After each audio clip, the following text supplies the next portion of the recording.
Simplified Chaos, episode 185. Life is beautiful and full of chaos. And it can get slightly out of hand if that shit's not tamed. We're here to share how to simplify the little things to help you lead a more intentional life. This is Simplified Chaos.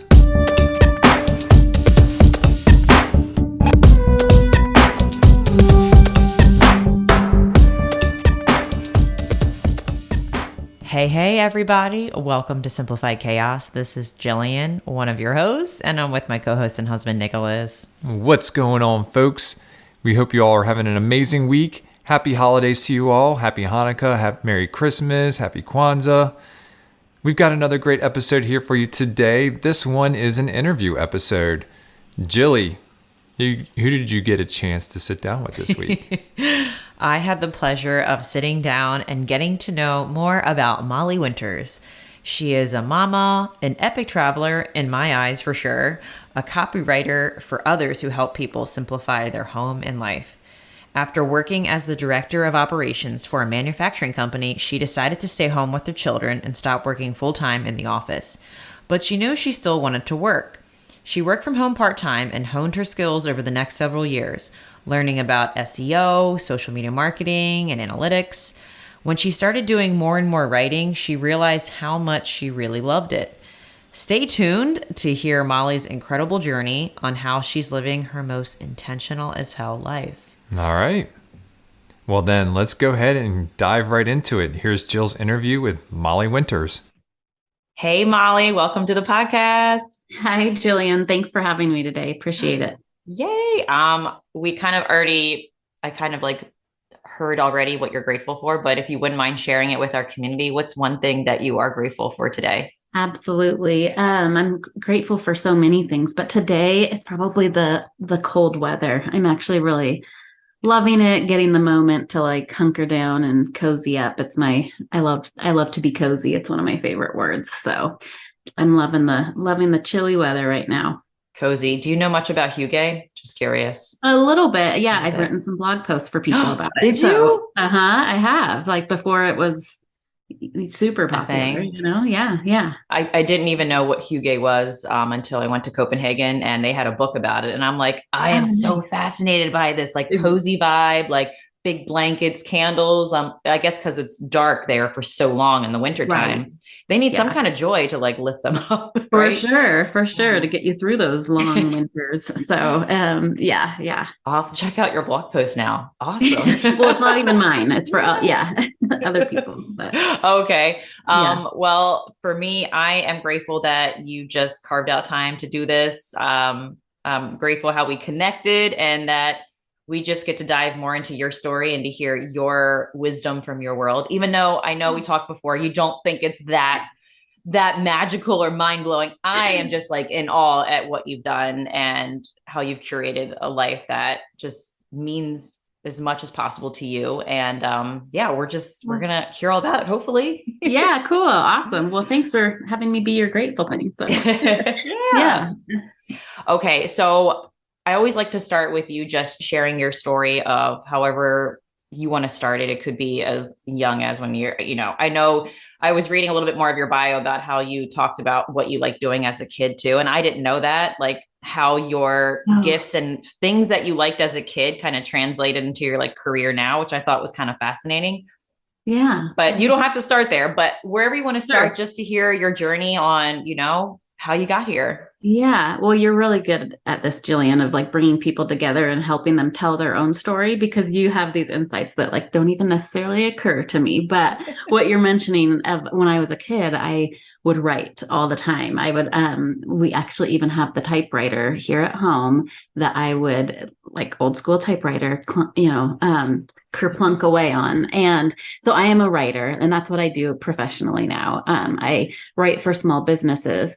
But the people I love to help and write for are businesses that help other people simplify, because for the longest time, I have loved just the concept of simplicity and everything that goes with it. So ages ago, I was actually a professional organizer. So I would go into people's homes and help them get organized. But the reason I loved doing it was the simplicity behind it. You know, it wasn't just about the stuff and getting organized. It was about simplifying life, getting back to basics, and what that means. And there's so many organizers out there that do that for people and help them. It's not just about making, you know, beautiful picture worthy pantries. It's about like really changing your life and getting, you know, back to that simplicity. And so that's just always been a passion of mine. And, you know, when I was in my 20s, I would read all the books about simplicity and help people with it at home. For me, it's like actually really fun to go through a massively overwhelming garage and like get all the crap cleared out. I love that stuff. And so I do too. I didn't know anyone else was out there. I know. Yeah. There's a whole community. There's a whole group of people. And that's the thing, is that I've been able to take these like passions and combine them into my own business now. And so that's who I write for, are the people that are out there that love that stuff too, that love digging through the clutter and so forth. And so, so yeah, I think it's just kind of, allowed me to create, I don't even think of it as a simple life, but it's just kind of, because I mean, we still have the regular family chaos of like stuff and, you know, just simplified chaos, the name of your podcast. Like it's so perfect because it really is, you know, there's always going to be that family element. But I think when we come from a place of like trying to achieve simplicity, it really can help just bring it about. So anyway, does that give you a background of me? Yes, no, it does. And Yeah. I was like looking back at some of your blog posts, and you quoted something about like, it's not perfect, but it's home. And you kind of like just described that, like, or maybe we're just all curating our perfect in a way, like what's perfect for us, what's just right for us, you know, just being intentional of like feeling out like our family culture, or, you know, if we are single, or, you know, however we live, it's just defining that ourselves instead of looking outward to figure out how can I match that. And yes, absolutely. Yeah, I was jotting down some really good stuff that you wrote. Maybe you can like add on to it, because I was like going down a rabbit hole. That and just seeing, so you did something really awesome. And that's kind of why I like wanted to talk to you, is because, well, first, initially you reached out to me. This is when I had the Clean and Simple Life blog. Yes. And you were like, do you need a copywriter to like help you out? And you sent this really great video. And I'm like, she seems really cool. I would love to learn more. And then you were like, well, I won't be in touch for 3 months because I'm traveling. And I'm like, wait, she's renting out her house and she's traveling for 3 months. And like our values are like traveling for sure. And I was like, that's been something we've been dreaming of doing, just instead of doing like a week here, weekend getaways, which are fine. Like our ultimate goal is to like figure out how can we leave our house and put it in good hands, still make a little bit of money, but still be able to like explore for longer than a week. And I was like, all right, I got to talk to you. I got to figure out, what did you do? How did you do that? And it seemed like your journey and intent and goal to travel for 3 months put your life into like, kind of like fast forward, like to try to get your house ready.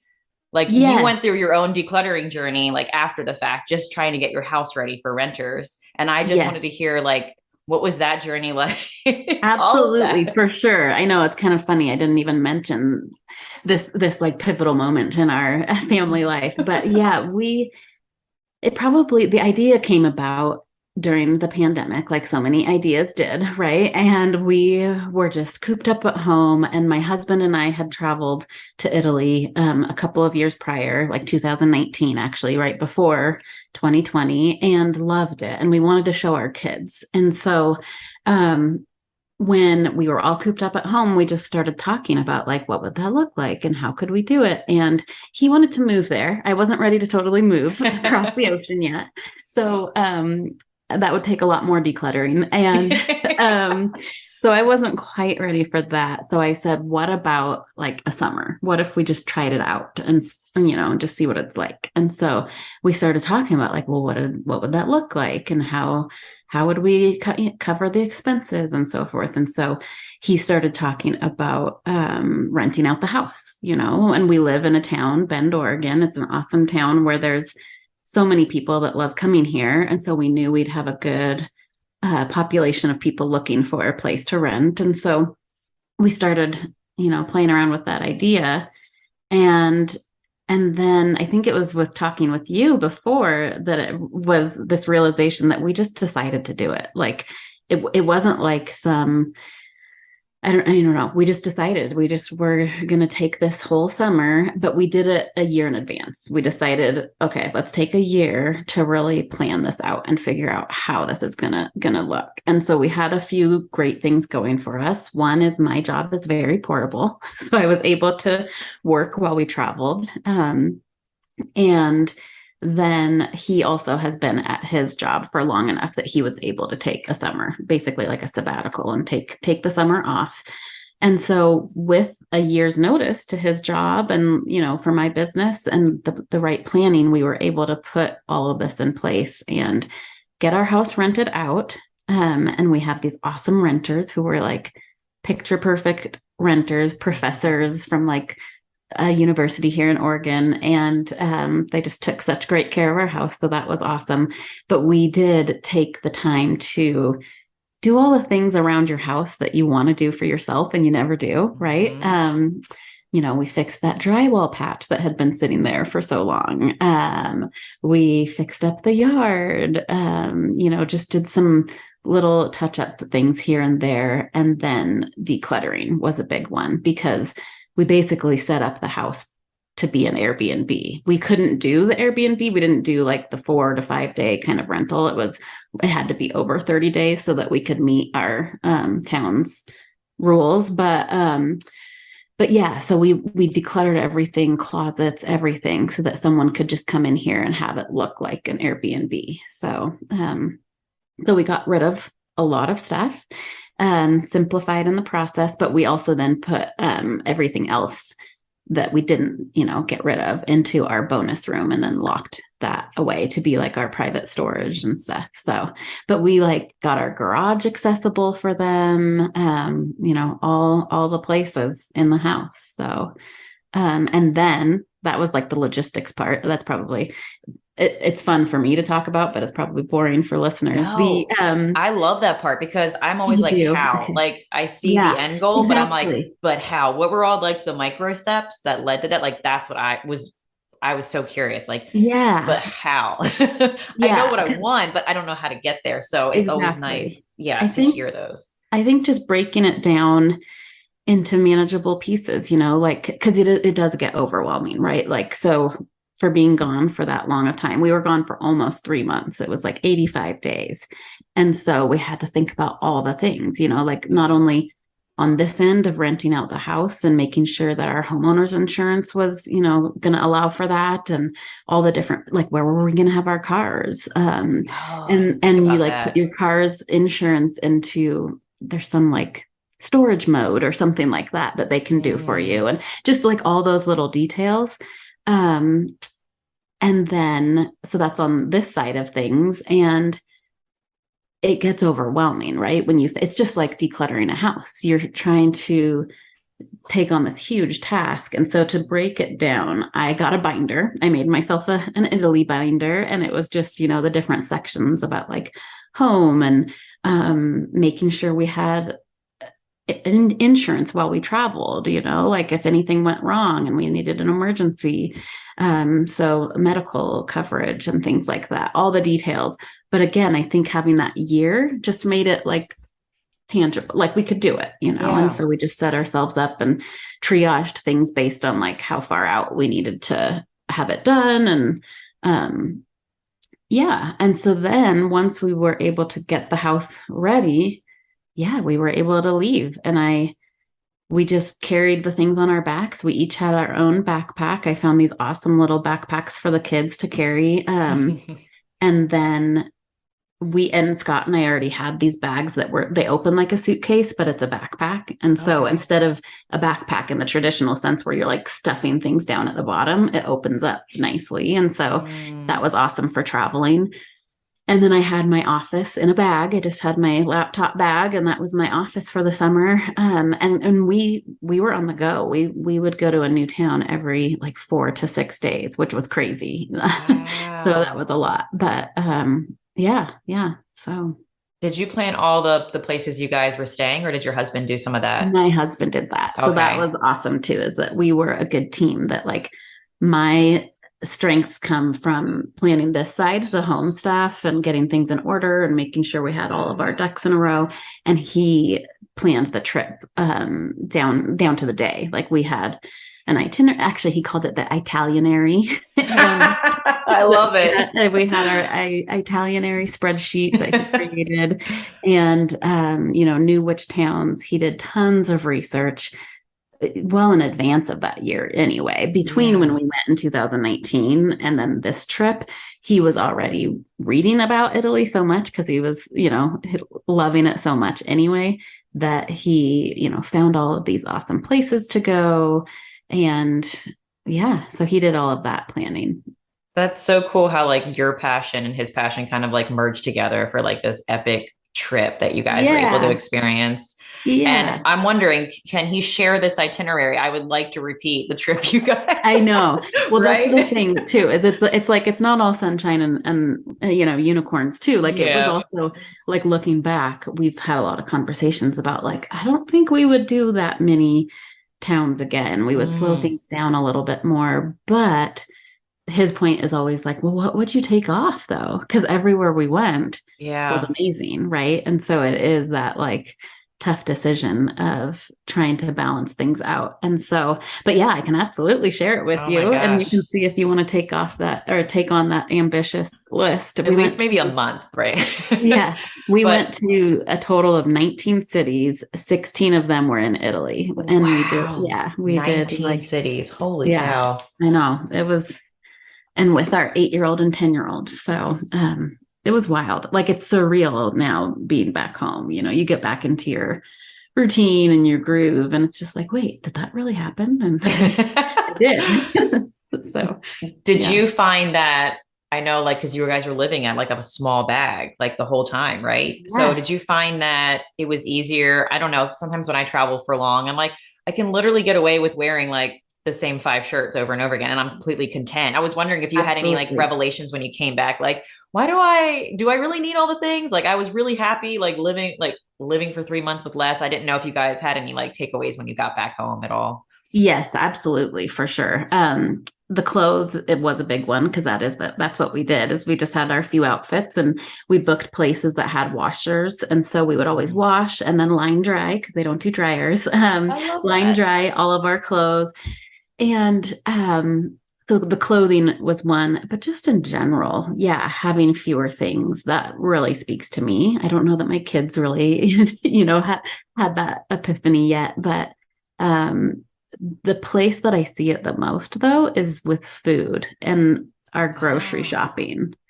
Yeah, and that one I didn't expect. I thought I would love it about the other things in life, but the food piece I wasn't expecting. And so just the idea of like not going to Costco and buying all of the bulk and like having this huge pantry, full of snacks and stuff, just Mm. really simplifying in that department was cool. So Yeah, that's interesting. I wasn't expecting that either to hear you say that. yeah, yeah, It is a game changer, I think, once you simplify your food. It like makes the storage and everything else like just way right, easier and the shopping, I mean, all of the exactly. things. Oh. Yeah, absolutely. Yeah. And you read something, you wrote something. It was like the life-changing trip for our family, but not just the traveling, though that will be of course too, because it's causing us to take stock of our entire way of life. And it's crazy how you just planning to travel somewhere like initiated like you guys just looking at your life as in an aerial view and like completely making changes and pivots. Yeah. Yeah. I just love the way that I think it's really cool how just planning one thing can like totally transform your house, like literally how you live in it, what you do with it, what you keep, what you donate. And I'm going to call out your blog post that you had out there. It was a really Yeah. great blog post on like how to declutter, you know, I don't think it's really Oh, easy, but you had an ease to it on like just calling out like piles. You had something. It was like the giveaway pile, and you probably remember better, but it was like oh, the probably. I Yeah. Or an elsewhere pile. yes, the elsewhere That's the pile. one. So I think this is where having been a professional organizer a long time ago comes into play, that, there's processes and systems for doing decluttering. And one of them I learned a long time ago was from Julie Morgenstern. She's kind of like the OG of professional organizers. And she has a formula that's called the space formula. And one of the things in that first step, which is sort, she talks about setting up your categories of like keep, donate, you always have your garbage bag. But then the one that was so different, and this is probably what you were mentioning, is this elsewhere pile. Because when you're decluttering, it's so easy to get distracted and like, oh, this needs to go in the kitchen when you're trying to do your office, and you like take it over to the kitchen, and then like an hour later you're like, wait, right. What? I was organizing the office. And so having that pile or that box, I would actually just use a box and just call it elsewhere, allows you to stay focused on the room that you're doing, because it is, it's very easy to get distracted when you're decluttering. So 100%. And I never heard an elsewhere. Like I've heard of like a lot of different strategies, but I never heard of that. And it's something so simple. That's the thing. Like it's usually like the simplest thing that's just like mind blowing to me. And I'm like, isn't it? Yeah, that's true. That would save a lot of time. And I think about my sister who gets distracted very easily. That would be great. And like grounding her so that she won't be like wandering and like, oh, let me go over here. Right. And all over the place. And and so then at the end of doing that room or that drawer, small to big, any project size, then you have this pile. And that's when you then take those to the other places, and deal with them. Do you ever look at your house and think, if I wanted to rent it again, like keeping it a certain way so it would make it easier for you guys to leave again? I would love to do that. That's where my simplicity journey continues. That we are not there yet. Look around my house, I'm like, there's no way right Your now. backdrop is beautiful. Oh, thanks. Yeah. But I think now that we've done it, we could do it pretty easily again. But I would love to get to the point where we just have it so systematized or streamlined or simplified that we could just do it, on a whim, but we're not there yet. Yeah. I was curious if you guys had changed anything when you came back, like, well, let's not bring that back because if we want to leave again, I don't really want to do that, so. Right. Yeah. Well, that was that bonus room that I was talking about, that we stored a lot of the stuff. When we came back, it's still messy because I have told everybody in the house, like, we're not bringing it out of the bonus room until we know we have an intention for it and that we're keeping it for a reason, and putting it someplace. And so there's still a little bit of stuff in there as we sort through and just try to be intentional about the things that come back into our home. But yeah. I like that. Oh, okay. So man, you said some great things. Let's do this question. I love this question. Just because I love hearing the messy stuff, the gray, not the black and white. Because I think we can see Instagram and think like they've got it down. They know what they're doing. They've got it all figured out, which is right. Yeah. Never the whole truth. So I'm curious, what has been a big challenge that you have processed recently or this past year, or even when traveling? Like what's something, oh man, 10 minutes. Dang it. Sorry, I got 10 minutes left, man. Well, I'm glad we got your story. And I would love to hear like, what's a challenge you face that you'd like to share?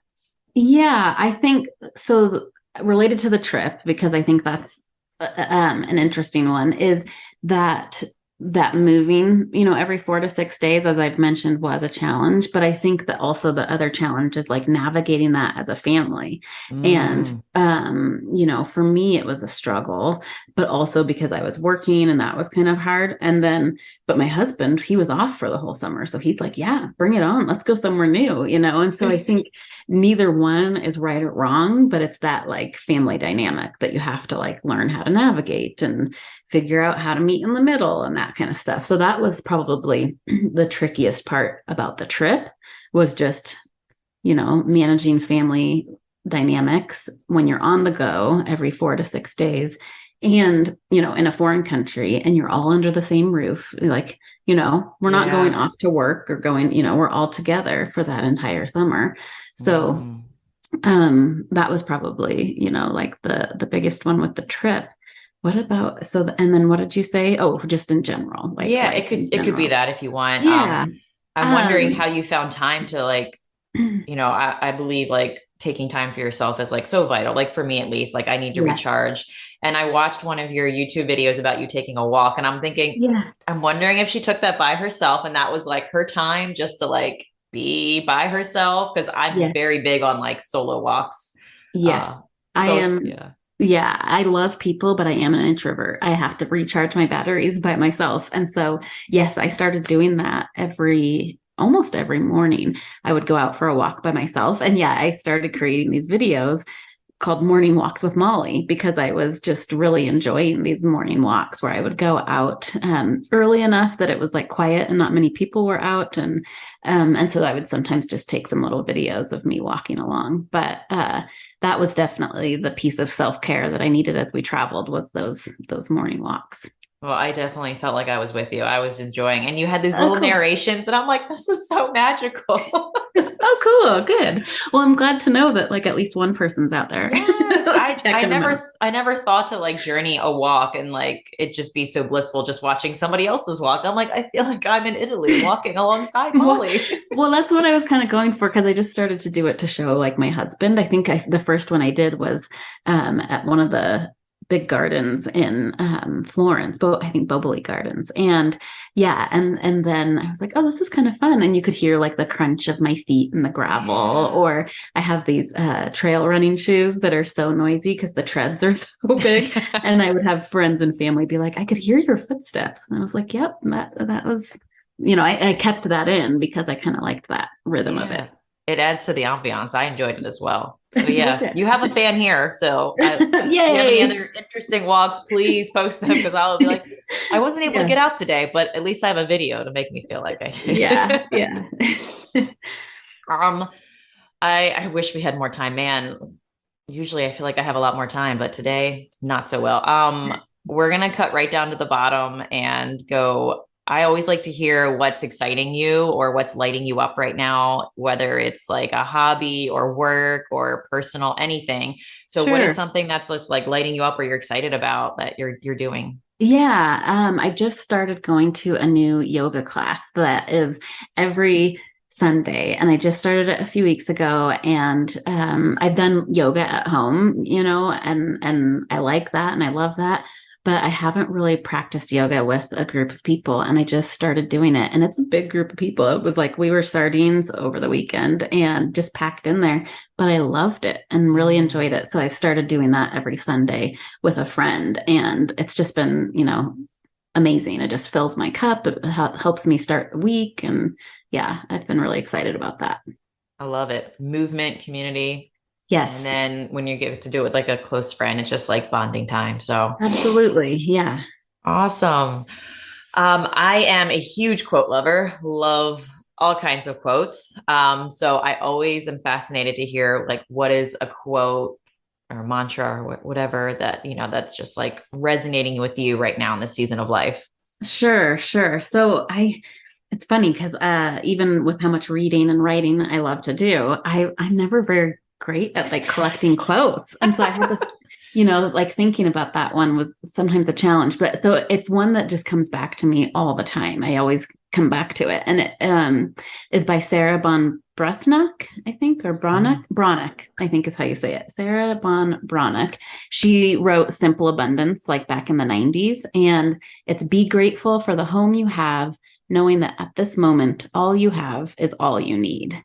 And I've always loved that, just that idea of all you have is all you need, and it's just a great reminder that whether it's a backpack for a whole summer or the home that you have over the holidays, whatever it is, like you have enough. Mm, So I just always loved that quote. that's a good one. I'm gonna have to write that down and stick it on my refrigerator now. There Thank you you. go. Yeah, your quotes. Yeah. I love that. And it's interesting. I'm kind of experiencing that right now. We took away the TV for the month of November. I'm calling it No Nice. TV Ember.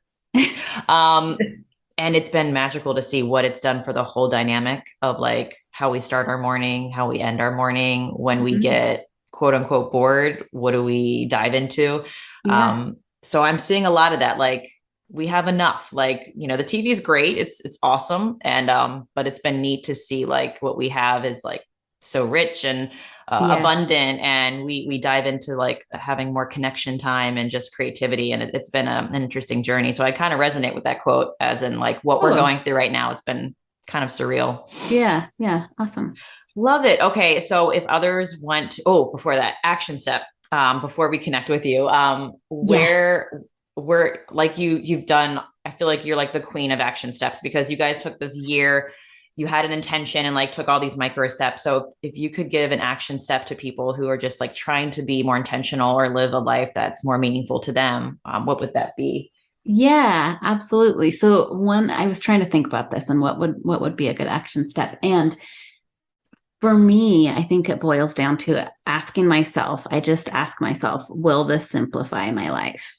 Will, just, and it's something I come back to. And actually, you even uh, sparking this conversation and everything helps me come back to those concepts and stuff. And it reminds me of that question, will this simplify my life? And just trying to be mindful of asking myself that, whether it comes to an event that I'm saying yes to, or, just all the little things in our life that really are choices that sometimes we forget are choices. I love that. And it's so simple. Yeah, I'm right? surprised no one's ever said that. That's Stop genius. and ask yourself that. Oh, well, no, and there, but I love that you called me the queen of action steps. That sounds really impressive because I don't think of it that way at all. But I do like a good checklist. And so, if you actually want more of an action step, I think making a good list is a good one too. So I like that. Yes. We have many of those, don't we, Lucille? Lucille's here for yes, people who can't see her.